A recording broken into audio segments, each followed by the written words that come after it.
Tu veux scaler ton agence? C'est un bon objectif, mais tu peux pas le faire sur du flou, du feeling et encore moins du freestyle. Malheureusement, 90% des agences, voire plus, mènent le mauvais combat. Ils se disent, il me faut plus de rendez-vous pour avoir plus de clients et générer plus de cash. Malheureusement, c'est un petit peu la saucisse qui t'est vendue un peu partout. Que ce soit des agences de marketing qui vont te dire je te ramène 10, 15, 20 rendez-vous par semaine, jusqu'aux personnes qui vont te dire il faut absolument que tu fasses du contenu, que ce soit sur Twitter, sur LinkedIn, sur Instagram, même sur YouTube. Et ils ont raison. Dans un sens, c'est une bonne chose de générer plus de clients. Mais vous menez, dans la majorité des cas, le mauvais combat. Ça va certes t'amener du trafic, mais dès que tu vas avoir plus de clients, tout va partir en sucette. C'est pourquoi je vais te présenter dans cette vidéo les 5 piliers que j'estime être les plus importants pour pouvoir scaler. Le premier, ça va être un CRM utile et utilisé. Utiliser est super important. Vous pouvez avoir le meilleur CRM avec les meilleures fonctionnalités, des follow-up partout, tout qui, euh, tout qui soit automatisé. Si vous ne l'utilisez pas, si toi, en tant que CEO, ou si tu es closer, ou si tu es success manager, peu importe, ne l'utilise pas, ça ne sert à rien. Il faut donc qu'il soit simple pour que tout le monde puisse l'utiliser, soit facile à prendre en main et surtout qu'il soit mis à jour. C'est-à-dire pas un Notion qui n'est pas mis à jour, pas un HubSpot avec 40 000 fonctionnalités où tu vas utiliser à peine les 10%. Non, juste un CRM avec un pipeline clair, des étapes définies et une logique d'attribution avec des dates de relance et un système de suivi pour ton équipe, que ce soit sur la partie lead ou sur la partie client. Ok. Tout ça parce qu'il est bien pensé et qu'il est utilisé par tout le monde et quotidiennement mis à jour. Si tu ne peux pas te dire en 10 secondes où est-ce qu'il est ce lead, qui s'en occupe, et pire, quand est-ce qu'on le relance si jamais c'est un lead qui est chaud, alors à ce moment-là, tu as un vrai problème. Le deuxième pilier, ça va être un onboarding automatisé. L'onboarding, c'est la première impression que tu fais à une personne quand elle rentre chez toi en tant que client. Tu as bossé dur pour qu'elle arrive ici. Il ne faut pas casser l'expérience maintenant. Un onboarding, c'est dire quoi? C'est dire éventuellement envoyer un contrat, évidemment envoyer une facture, éventuellement lui demander des accès ou les récupérer, lui envoyer des documents, peut-être un petit formulaire, que ce soit sur Tally, Google Form, peu importe la techno, pour récupérer davantage d'informations sur sa sur son offre, sur son avatar, etc. si jamais tu fais du marketing. Mais toutes les informations qui te permettent d'aller plus loin, de commencer déjà à travailler avec ces informations-là. Et éventuellement planifier un appel de kick-off avec lui pour lui expliquer ta roadmap et comment vous allez travailler ensemble. Tout ça doit être fait automatiquement parce que ça te permet de te délaisser de la charge mentale, de t'assurer que tout ce qui est à la fois la partie légale, mais aussi la partie pour préparer ton delivery est opérationnel. J'en ai mis dans plusieurs agences et ça change absolument tout. Parce que c'est beaucoup plus rapide, c'est plus pro et surtout c'est plus rentable pour toi parce que tu n'as pas besoin de payer un VA qui va s'en occuper. Donc, la partie onboarding, super important pour une bonne première impression. Et ça permet de bien donner les bases et de confirmer à ton client qu'il a fait le bon choix en se joignant à toi. Le troisième pilier, et il est souvent oublié, c'est un tracking fiable des leads. Tu dois savoir absolument d'où proviennent tes leads. Pourquoi? Parce que ça va te permettre d'améliorer ton système d'acquisition. Si tu as plusieurs sources d'acquisition, imaginons que tu as un Instagram, tu fais des posts et tu fais de la prospection par email. Tu dois savoir tes clients finaux, d'où est-ce qu'ils viennent. Est-ce qu'ils proviennent plus de tes posts que tu fais sur Instagram ou c'est de la prospection? Et ces informations-là, tu as besoin de les avoir. Ça peut être aussi simple qu'un Google Sheet. Ok. Parce que au bout d'un moment, le but, c'est pas juste d'avoir des prospects. C'est de savoir quel canal va convertir ces prospects en bons clients, ceux qui paient vite, qui restent longtemps et surtout qui reviennent.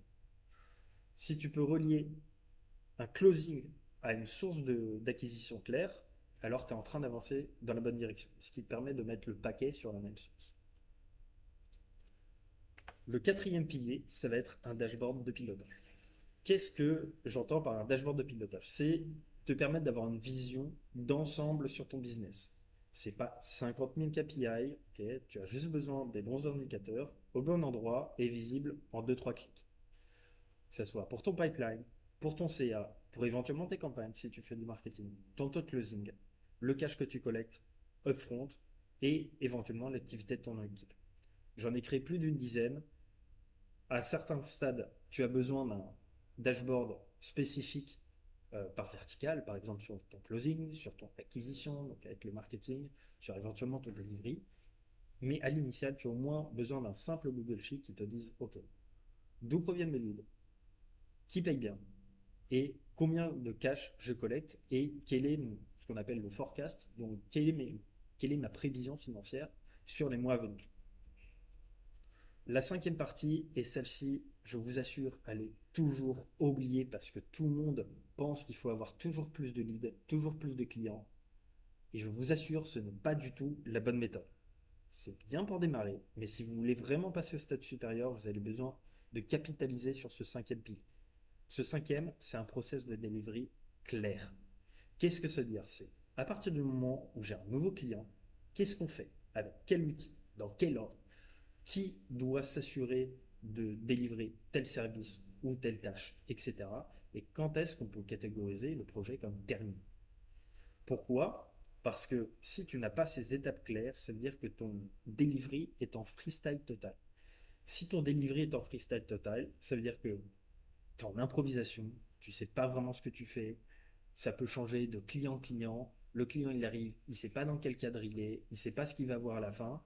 Une bonne euh, technique, et ce que j'implémente avec mes propres clients, c'est au rendez-vous de kick-off, ou avant, ou juste après le rendez-vous de kick-off, si j'ai besoin d'informations supplémentaires, je leur fais un loom entre 10 et 20 minutes, ça va dépendre du projet, où je leur montre une roadmap, leur dis exactement voilà ce qui va se passer, voici les deadlines, comme ça le client peut se projeter dedans.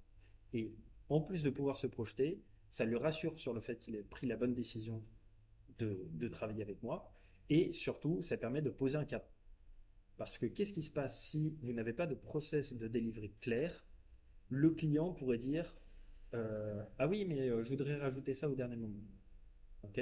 Donc, si on va dire juste rajouter 2-3 dates, si par exemple vous avez votre offre et vous avez X nombre de dates d'incluses, vous seriez tenté de faire une exception parce que malgré tout, une ad en plus, ça ne va pas détruire votre rentabilité. Mais qu'est-ce qui se passe si vous demande de faire une campagne supplémentaire et c'est pas quelque chose que vous avez cadré dès le début? Ou si on reprend l'exemple d'une agence marketing, si à la base vous étiez parti sur une stratégie de VSL, qu'est-ce qui se passe si vous dit ah voilà je voudrais lancer d'ici 2 semaines un webinaire? Vous allez lui dire non? Est-ce qu'il n'a pas raison non plus de se dire ah ben on pourrait peut-être lancer parce que si vous êtes en plus payé à la performance, c'est bénéfique pour les deux, mais pour vous ça fait du travail supplémentaire qui n'était pas forcément prévu. Donc cadrez absolument votre process de delivery. Ça apportera à la fois de la clarté pour vous, de la clarté pour votre client et surtout de la clarté pour votre équipe. Parce que chacun des membres de votre équipe, si jamais vous êtes plusieurs, sait exactement qu'est-ce qu'il doit être délivré dans quel temps. Beaucoup d'agences livrent au talent, mais ça va pas tenir. Ça va tenir peut-être pour vos 10 premiers clients, l'histoire de rôder votre service. Mais à terme, ce n'est pas tenable. Voici les 5 piliers que j'ai pu identifier après avoir travaillé avec plus de 20 agences pour pouvoir leur permettre de scaler. Pour rappel, un CRM clair, utile et utilisé. Un onboarding automatisé pour donner une bonne impression. Un tracking pour savoir quelle est la meilleure source d'acquisition pour trouver vos clients. Un dashboard de pilotage pour que vous ayez, vous, en tant que CEO, une vue d'ensemble sur votre business. Et enfin, un process de delivery pour satisfaire vos clients qui deviendront des clients fidèles sur le long terme. Parce que le secret, il est là. C'est pas de trouver plus de clients. C'est que vos clients actuels soient satisfaits pour que, un, ils restent, que deux, un système de bouche à oreille fonctionne. Et les leads qui proviennent d'une d'une recommandation sont plus à même de closer à un prix plus élevé que sur du trafic froid ou même du trafic tiède. Et en plus, ils sont plus à même d'être satisfaits de votre service parce qu'ils savent déjà à quoi s'attendre. Et donc, ils négocieront en plus beaucoup moins votre service et votre prix. Un de ces 5 piliers a dû faire tilt chez toi.